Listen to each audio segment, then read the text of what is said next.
இந்த 5வது வார்த்தையை தியானிப்பதை பொறுக்கிறது பயன்படுத்தி வருகிற தேவனுக்கு முதற்கு என் தொட்டிகளின் ஸ்தோத்திரங்களை இருக்கிறேன். சந்தோஷமா இருக்கீங்களா? என்னடா நான் துப்பு கொண்டாடுறதுனால சந்தோஷமா இருக்குன்னு கேட்குறானே சில பேர் யோசிக்கலாம். இதே மாதிரி நான் போன வருஷம் குட் ஃப்ரைடே அன்னைக்கு என்னோட ஃப்ரெண்டு கால் பண்ணிட்டு ஹாப்பி குட் ஃப்ரைடே மச்சான் அப்படின்ட்டான். நம்ம அதுக்கு என்ன பதில் சொல்றதுன்னு எனக்கு தெரியல. என்னடா ஹாப்பி குட் ஃப்ரைடேன்றா, நம்ம இதுக்கு ஹாப்பி கிறிஸ்மஸ்னா நம்மளும் தேங்க்யூ ஹாப்பி கிறிஸ்மஸ்ன்னு சொல்லலாம். ஹாப்பி ஈஸ்டர்னா ஒரு ரிப்ளை கொடுக்கலாம் ஹாப்பி ஈஸ்டர்னு. இதுக்கு என்ன ரிப்ளை பண்ணுறதுன்னு எனக்கு தெரியல. ஆனாலும் நான் விசுவாசிக்கிறேன், இது போல ஒரு நாளில் நம்முடைய ஆண்டவராகிய இயேசு கிறிஸ்து நம்முடைய பாவங்களுக்காக சாபங்களுக்காக சிலுவையில் பலியாகி நமக்கு வெற்றி இருந்தார். அதனால நம்ம கர்த்தருக்குள் சந்தோஷமா இருக்க அழைக்கப்பட்டிருக்கிறோம். அல்லேலூயா. எடுத்தவங்க வாசிங்க 5வது வார்த்தை யோவானின் சுவிசேஷம் 19ஆம் அதிகாரம் 28ஆம் வசனம்.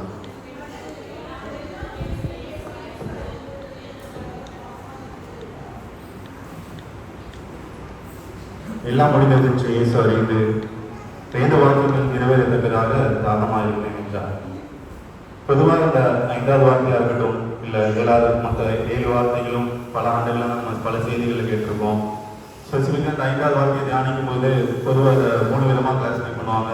ஒன்று மாம்சீக தாகம் என்று சொல்லுவாங்க, இல்லைனா இது ஒரு ஆத்ம தாகம். இயேசுவுக்கு அந்த சிலுவையில் இருக்கும் பொழுது ஆத்ம தாகம் ஏற்பட்டது என்று பார்த்துருக்கோம்.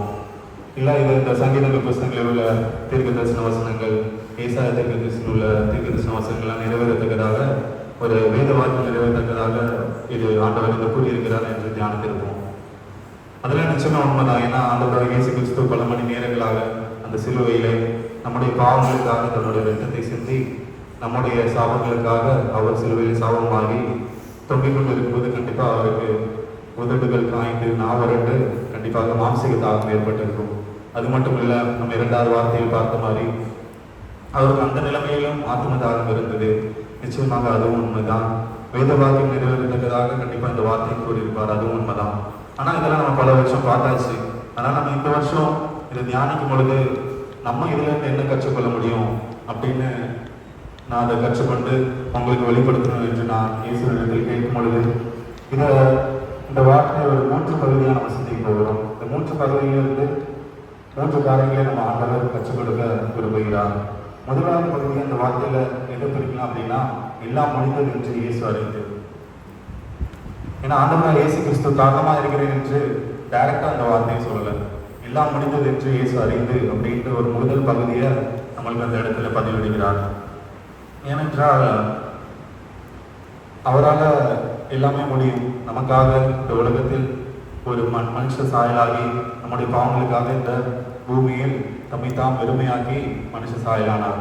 ஸோ அப்படிப்பட்டவருக்கு அந்த நிலைமையிலும் ஒரு சிலுவையில் பல மணி நேரங்களாக தொங்கிக் கொண்டு இருக்கும் பொழுதும் மாம்சீகத்தில் எந்த சக்தியுமே கிடையாது இல்லையா? அவருக்கு மாம்சத்தில் உடலில் எந்த பலனும் இருக்காது, எந்த சக்தியுமே இருந்திருக்காது. ஆனாலும் ஆவிக்குள்ளான ஒரு தெளிவு அவரிடத்தில் காணப்பட்டது. அதன் மூலமாக தான் அவர் அந்த இடத்துல சொல்கிறார், எல்லாம் முடிந்தது என்று சொல்கிறார். ஏனென்றால் தனக்கு பிதாவாகிய தேவன் கொடுத்திருக்கிற வேலை என்னன்னா, இந்த பூமியில் மனுஷ சாயலாகிய பல அற்புதங்களும் செஞ்சு நம்முடைய பாவங்களுக்காக மறிக்கிற வேலையை அவர் கொடுத்திருக்காங்க. அதை முடித்து விட்டேன் என்று ஒரு வெற்றி நிச்சயத்தின் வண்ணமாக அந்த கட்டத்தில் ஆண்டவர் சொல்கிறார், எல்லாம் முடிந்தது என்று இயேசு அறிந்து என்று சொல்கிறார். ஸோ இப்படிப்பட்ட வார்த்தையை அவர் கூறும் பொழுது இந்த கோலினியுடைய பல மனுஷர்கள், தேவ மனிதர்கள் வேதாமத்தில் அநேக இடத்தில் உள்ளார்கள். அவங்களுக்கு கொடுத்த வேலையை ப்ராப்பராக முடிக்கிறவங்க வேதாமத்தில் அநேகர் உண்டு. அதில் ஒருத்தரை பார்க்கலாம் அப்படின்னா, யாராவது எடுத்தவங்க வாசிங்க. நெகேமியா 6ஆம் அதிகாரம் 3ஆம் வசனம். நெகேமியா 6ஆம் அதிகாரம் 3ஆம் வசனம்.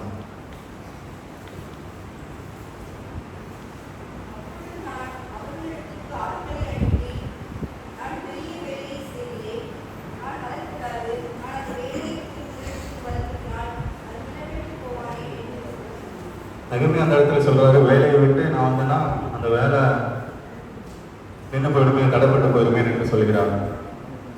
ஸோ இதுல இருந்து நெகேமியா பத்தி நம்ம பார்த்தோம் அப்படின்னா, அவர் ஒரு பானபாத்திரக்காரன். பானபாத்திரக்காரன்னா என்னன்னா, பொதுவா ராஜாக்களுக்கு ரொம்ப நெருக்கமானவர்கள், நம்பிக்கைக்குரியவர்கள். ராஜா சாப்பிட்றதுக்கு முன்னாடி ராஜாவோட சாப்பாடை இவங்க தான் டெஸ்ட் பண்ணி ராஜா கொடுப்பாங்க. இதில் எதுவும் பாய்சன் கலந்துருக்கா, நம்ம ராஜாவுக்கு எதுவும் பிரச்சனை வருமா அந்த சாப்பாடு மூலமா அப்படின்ற அளவுக்கு ராஜாவுக்கு நெருக்கமானவர்கள், நம்பிக்கைக்குரியவர்கள். ஸோ இப்படிப்பட்ட நெகேமியா எருசலேமுக்கு ஒரு பிரச்சனைன்னு வரும்பொழுது எருசலேமுடைய சுவர்கள் எல்லாம் நொறுக்கப்படுது, உடைக்கப்படுது, வாசல்கள் எல்லாம் சுட்டரிக்கப்படுது. அப்பொழுது நெகேமியா அதெல்லாம் கண்டு பாரப்படுகிறார். பாரப்பட்டு நெகேமியா 1ஆவது அதிகாரம் 4வது வசனத்தை கொஞ்சம் வாசிங்க.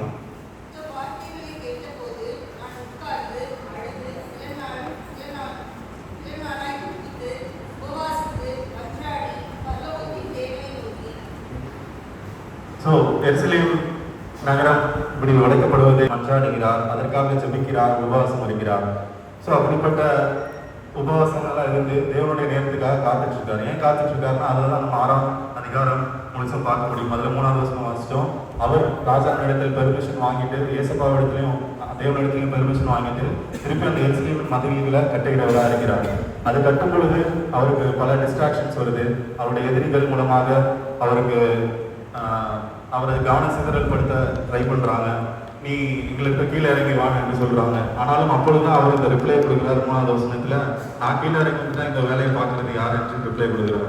அதுபோல தான் ஆண்டவராக இயேசு கிறிஸ்துவும் அந்த சிலுவையில் தொங்கிக் கொண்டு இருக்கும் பொழுது அவருடைய வேலையை முடித்தவரால் எந்தவித டிஸ்ட்ராக்ஷன்ஸுக்கும் அவர் பதிலளிக்காம, ஏன்னா மத்தேயு 27:40 அவரை குறித்து சொல்லுவாங்க, நீர் தேவனுடைய குமாரனே ஆனால் சிலுவை விட்டு இறங்கி வாரும் என்று சொல்லுவாங்க.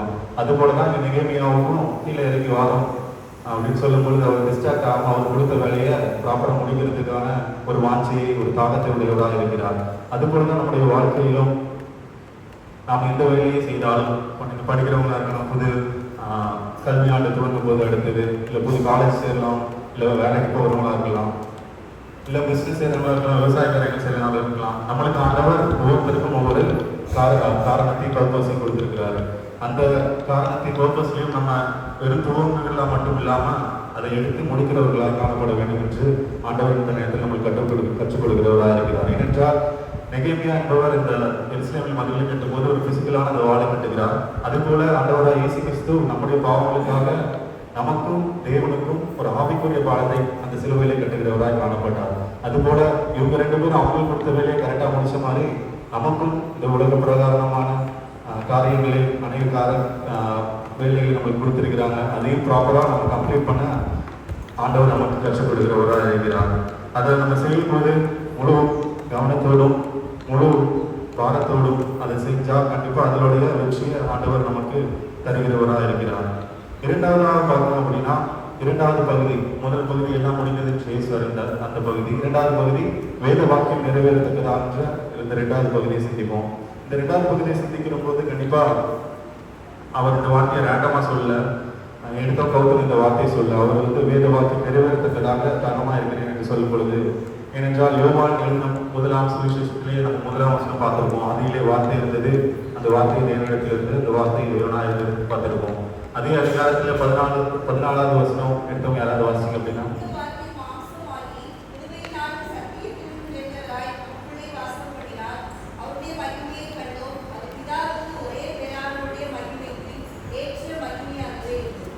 அந்த வார்த்தை மாம்சமாகி நம்முடைய பாவங்களுக்காக இந்த உலகத்தில் மகிமையாய் இறங்கினது. ஸோ அந்த வார்த்தை மாம்சமான அந்த இயேசு கிறிஸ்து அவர் ரேண்டமாக எந்த வார்த்தையும் சொல்றதில்லை, எந்த செயலையும் செய்யறதில்லை. அவர் செய்கிற எல்லா காரியமும் தேவனுடைய உன்னத மகிமைக்காகவே மட்டுமே இருந்தது. அதை தான் ஆண்டவர் இந்த 5வது வார்த்தையிலும் அவர் அந்த தீர்க்க தரிசன வார்த்தைகளை நிறைவேற்றுவர்களாக காணப்படுகிறார். ஏனென்றால் சங்கீதம் 69:21 கூட சொல்லியிருப்பாங்க, அவருக்கு குடிக்க கசப்பான காடியை கொடுத்தாங்க என்று.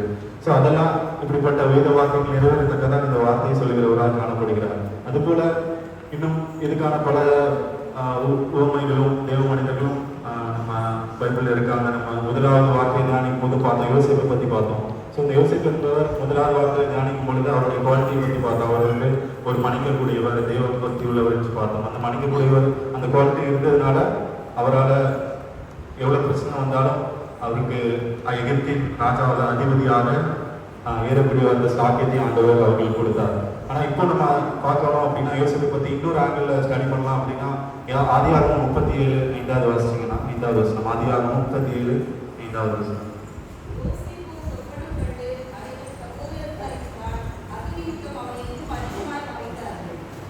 ஸோ எப்படி இயேசு கிறிஸ்துவுக்கு அந்த கோர சிலுவையிலையும் ஆண்டவருடைய வார்த்தையை நிறைவேற்றணும், தீர்க்கதரிசன வார்த்தையை நிறைவேற்றணுங்கிற அந்த தாகம் இருந்ததோ, அதுபோல யோசேப்புக்கும் இங்கே ஒரு தரிசனத்தை ஆண்டவர் கொடுத்திருக்கிறார். அந்த தரிசனத்தை கண்டிப்பாக அந்த தாகத்தை நிறைவேற்றணும் என்று அவருக்கு ஒரு தாகம் கண்டிப்பாக இருந்திருக்கும். ஆனாலும் அவருடைய வாழ்க்கை இந்த தரிசனம் கண்ட பின்பு அவருடைய வாழ்க்கை இந்த தரிசனத்துக்கு நோக்கி போகுதா கேட்டால் அவர் சித்தம் கூட அந்த மாதிரி எதுவுமே இல்லை. ஏன்னா தன்னுடைய சகோதரர்களே அவரை எடுத்து வச்சிருக்காங்க அந்நியர்கள் இடத்தில். அது மட்டும் இல்லாமல் போகிற தேசத்தில் அந்த போத்திபார் மனைவி உரிமைக்கு தேவையில்லாத பழியை சுமத்துகிறார்கள். சிறையில் கூட இவர் மறக்கப்பட்டார் என்று பார்க்கிறோம். இவருடைய வாழ்க்கை இந்த தரிசனத்துக்கு அப்புறம் இந்த தரிசனம் நிறைவேறுவதற்கான ஒரு சட்டம் கூட அவர்களிடத்தில் காணப்படவே இல்லை.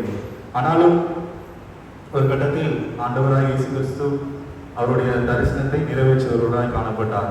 ஒரு கட்டத்தில் அவர் எகிப்தின் ராஜாவாக பொழுது தன்னுடைய சகோதரர்களை மன்னிக்கிறவர்களாய் காணப்பட்டார். அவருடைய குவாலிட்டியை அங்கே வெளிப்படுத்துவர்களாய் காணப்பட்டார். இது போலதான் நம்முடைய வாழ்க்கையிலும் நாமளும் இந்த இரண்டாவது பகுதியில் கற்றுக்கொள்கிற மாதிரி வேத வாக்கியங்கள் நம்ம வாழ்க்கையில நிறைவேறத்தக்கதான் நாம் நடந்து கொள்ளணும்.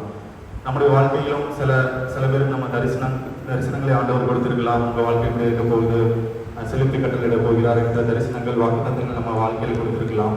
அப்படி கொடுத்திருக்கும் பொழுது நம்முடைய வாழ்க்கை இந்த வாக்குத்தத்தத்தை துவக்கம் வேணா அது நெகட்டிவாக இருக்கலாம். யோசிப்பின் வாழ்க்கை போல ஒரு சிம்டமும் இல்லாத மாதிரி, பாசிட்டிவான ஒரு சிம்டமும் இல்லாத மாதிரி இருக்கலாம். ஆனாலும் அதோடைய முடிவு கண்டிப்பாக வெற்றியை தரும் என்று விசுவாசத்தோட இருக்கும். ஆனால் ஆண்டவர் நம்மளுக்கு வெற்றியை தருகிறவராக இருக்கிறார். ஆனால் சில பேருக்கு வாக்குத்தத்தம் தரிசனங்கள் இல்லை அப்படின்னாலுமே ஆண்டவரிடத்தில் நம்ம கிட்டி சேர்ந்து அவருடைய தரிசனத்துக்காக நம்ம காத்திருக்க ஆண்டவர் நம்ம இடத்தில் ஒரு அழைப்பை விடுகிறார். நம்ம அவரிடத்தில் கிட்டி சேரும் பொழுது, அவருடைய வேத வாக்கியங்களில் ஆராய்ச்சி செய்யும் பொழுது, தியானிக்கும் பொழுது, அவரிடத்தில் ஜெபம் பண்ணுகிற பொழுது கண்டிப்பாக ஆண்டவர் நம்முடைய வாழ்க்கைக்கும் ஒரு தரிசனத்தை தருவார், ஒரு வாக்குத்தத்தை தருகிறவராக இருக்கிறார். அந்த ப்ராமிசஸ், அந்த வாக்குத்தத்தங்கள்லாம் நிச்சயமாக நிறைவேற பண்ண ஆண்டவரால் முடியும்.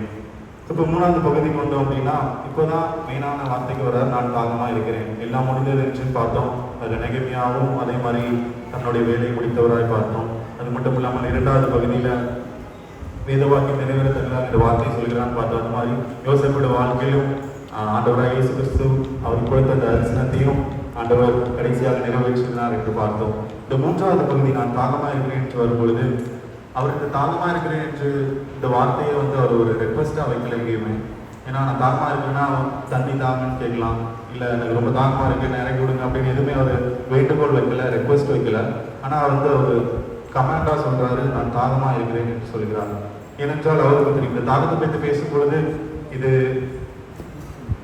ஒரு முதலாக நடக்கிற காரியம் இல்லை. ஒரு தாகத்தை பற்றி பேசுகிறது. ஏன்னா சமாரி கிட்ட சொல்லும்போது சொல்கிறார், தாகம் உள்ளவன் என்னிடத்தில் குடிக்கும் பொழுதோ அவனுக்கு மறுபடியும் தாகம் உண்டாகாது என்று சொல்கிறார். அது மட்டும் இல்லாமல் இன்னொரு இடத்துல தாகம் உள்ளவன் என்னிடத்தில் பானம் பண்ண கடவன் என்று சொல்கிறார். ஸோ இப்படி தாகத்தை பற்றி பேசும்பொழுது இது அவருக்கு முதலான காரியம் இல்லை.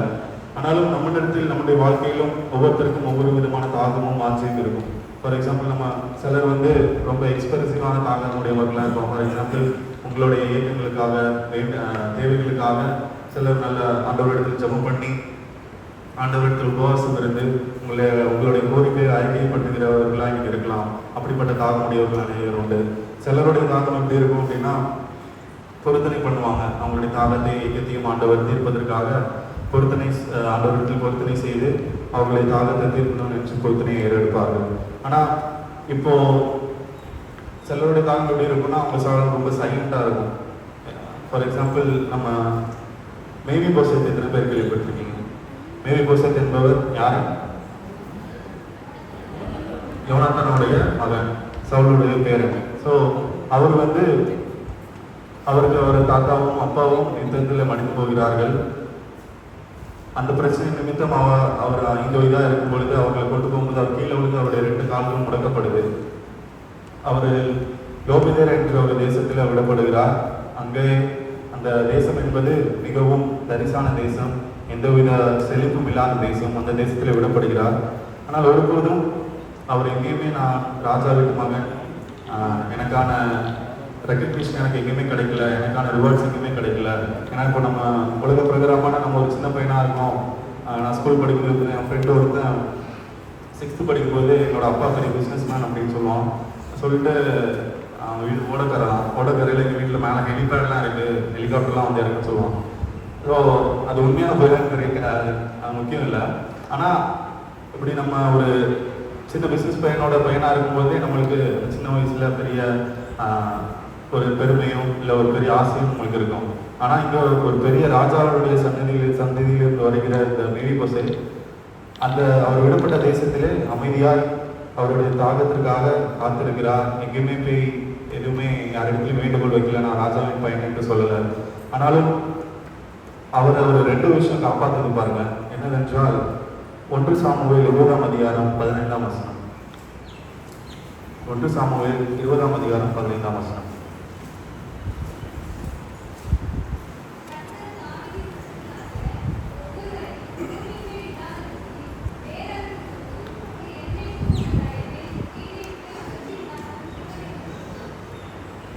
இந்த உடன்படிக்கை ஒன்று ஃபார்ம் ஆகுது. யாருக்கும் இருக்குன்னா தாவீதுக்கும் யோனத்தானுக்கும் ஒரு உடன்படிக்கை போடுறாங்க. நீ எந்த நிலைமை போனாலும் என்னுடைய ஃபேமிலியை நீ தயை பண்ணணும், கர்த்தரிடத்தில் தயை அன்பு கூறணும் என்று ஒரு உடன்படிக்கை போடுறாங்க. இந்த உடன்படிக்கையை முன்னிட்டு தாவீது பல வருடங்கள் கழித்து 2 சாமுவேல் 9ஆம் அதிகாரத்தை எடுத்து வச்சிட்டீங்க அப்படின்னா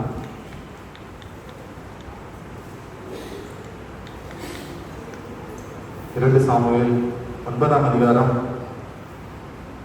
3ஆம் வசனத்தை யாராவது வாசிங்க.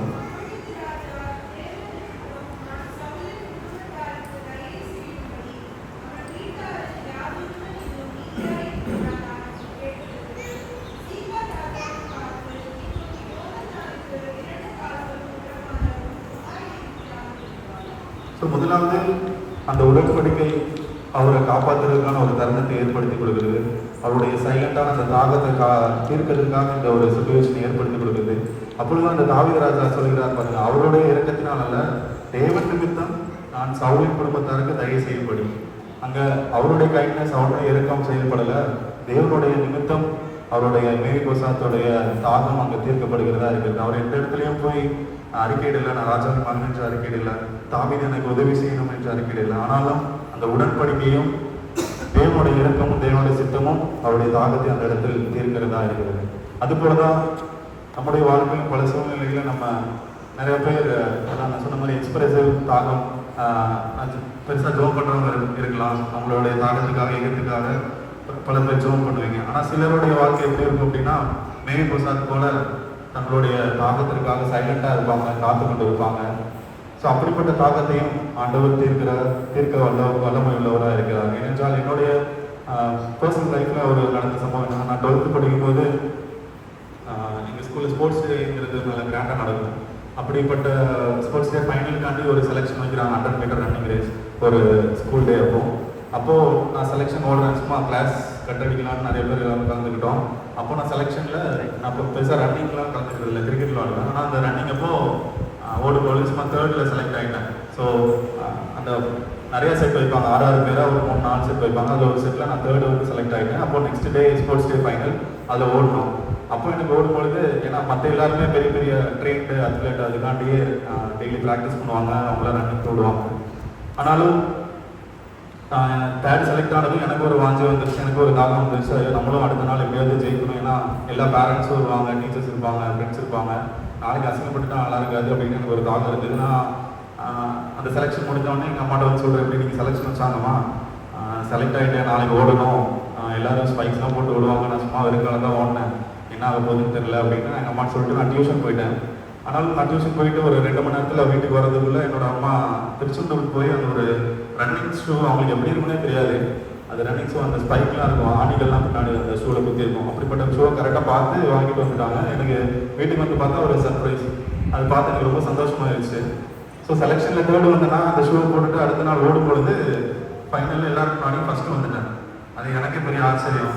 அது என்ன பலன் தெரியல, அந்த சந்தோஷத்துக்கு அந்த ஒரு பாசிட்டிவ் எனர்ஜியால் ஏசப்போட இருக்கிறதுனால ஃபஸ்ட்டு வந்துட்டு நினைக்கிறேன். ஸோ இதை ஏன் சொல்கிறேன் அப்படின்னா, நம்முடைய உலக பிரகாரமான தாகத்தை நம்முடைய பெற்றோர்கள், உலக பிரகாரமான தாயார்கள், தந்தையாக இருக்கலாம், நம்ம அந்த தாகத்தை சொல்கிறதுக்கு முன்னாடியே அவங்க அறிஞ்சு அந்த தாகத்தை தீர்க்கிறவங்களாம் இருக்காங்க. ஆனாலும் நம்மளுடைய எல்லாருடைய தகப்பனாகிய பரம தகப்பன் நம்முடைய பிரச்சனை நிமித்தம் நம்முடைய தாகத்தை கண்டிப்பாக தீர்க்கிற ஒருவராக இருக்கிறார். நம்முடைய பிரச்சனை நிமித்தம் அவர் யாரையும் நம்ம கைவிடுவதே இல்லை. எந்த சூழ்நிலையும் நம்முடைய தாகத்தை அறிந்து அதை நம்மளுக்கு பூர்த்தி செய்கிறவராக ஆண்டவராக இயேசு கிறிஸ்து இருக்கிறார். ஸோ இப்படிப்பட்ட தாகத்தை நம்ம பார்க்கும் பொழுது ஆண்டவராக இயேசு கிறிஸ்து ஒவ்வொருத்தருக்கும் ஒவ்வொரு தாகம் இருந்தாலும் எல்லா தாகத்தையும் தீர்க்கிறவராக இருக்கிறார். ஆனாலும் அவருடைய தாகம் சிலுவையிலே ஆத்ம தாகமாக இருந்தது. அவரை பின்பற்றி வருகிற எல்லாரும் அவரை மகிமைப்படுத்துகின்ற தாகமும் அவர் இடத்தில் இருந்தது. அதனால இந்த நேரத்தில் ஆண்டவர் நமக்கு ஒரு அழைப்பு விடுகிறார். நம்ம பல வசனத்தில் பார்த்திருப்போம், ஒருவர் என்னை பின்பற்றி வர விரும்பினால் தன்னைத்தான் வருது தன் சிலுவையை எடுத்து பின்பற்ற கடவுள் என்று சொல்கிறார். இயேசுவோடைய தாகம் தான். உங்க தாகத்தையும் என்னுடைய தாகத்தையும் ஆண்டவர் தீர்க்க வல்லவராக இருக்கிறார். ஆனால் நம்ம அவருடைய தாகத்தை தீர்க்க நம்ம வல்லவராக இருக்கிறோமா இல்லையாங்கிறது தான் அவர் நம்முடைய நேரத்தில் கேள்வி வைக்கிறார். ஸோ நமக்கு ஆண்டவர் வாழ்க்கையில் வச்சு தருகிற ஆண்டவர் சிலுவையிலே அவர் இந்த வார்த்தை கூறி வெற்றி சிறந்து அவருக்காக நாம் அவருடைய தாகத்தை தீர்ப்பதற்காக நாம் இந்த நேரத்தில் நம்மை நாமே அவருக்கு ஒப்புக் கொடுக்கிறோமா என்று சிந்தித்து பார்க்க அழைக்கப்படுகிறோம் பிரியமானவர்களே. ஸோ இந்த தாகமே இந்த 5வது வார்த்தை மூலம் நம்ம 3 இது கற்றுக்கொண்டோம். முதல் பகுதியில் நம்ம எடுக்கிற வேலையில் ஆண்டவர் மாதிரி நெகமியா மாதிரி நம்ம எடுக்கிற வேலையை கம்ப்ளீட் பண்ணுற ஸ்ட்ரென்த் நம்மளுக்கு ஆண்டவர் கொடுக்கிறார், அதை கம்ப்ளீட் பண்ணணும். அதே மாதிரி 2வது வார்த்தையில் வேத வாக்கியம் நிறைவேறத்தக்கதாக நம்முடைய வாழ்க்கையிலும் தீர்க்க தரிசனங்களும் வாக்கு தத்துவங்களும் நிறைவேறத்தக்கதாக நம்முடைய வாழ்க்கையை செயல்படணும். 3வதாக நம்முடைய தாகத்தை தீர்க்கிற ஆண்டவர் அவருடைய தாகத்தையும் நம்ம தீர்க்க வாஞ்சை உள்ளவர்களாக இருக்கணும் என்று ஆண்டவர் விரும்புகிறார். தேவன் தாமே இந்த வார்த்தையை ஆசீர்வதிப்பாராக. தேங்க்யூ.